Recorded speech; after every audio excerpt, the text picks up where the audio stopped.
وإنما ضد القوى الدولية والمتآمرة كافة. في الليالي الماضية شنت الدولة الفاشية هجمات احتلالية على كل من زاف ومتينة وأباشي في مناطق الدفاع المشروع.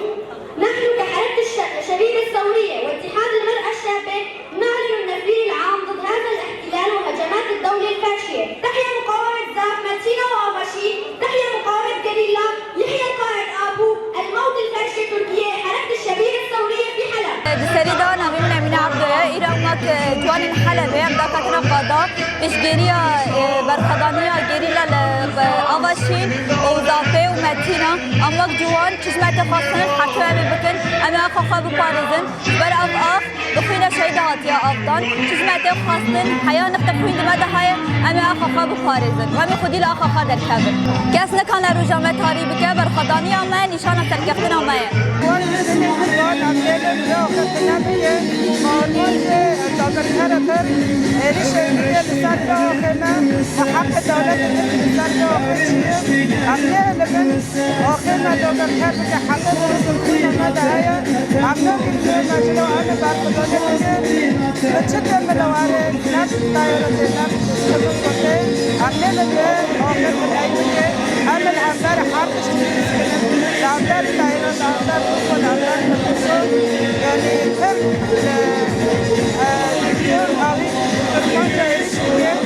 ملقا مرق ناجي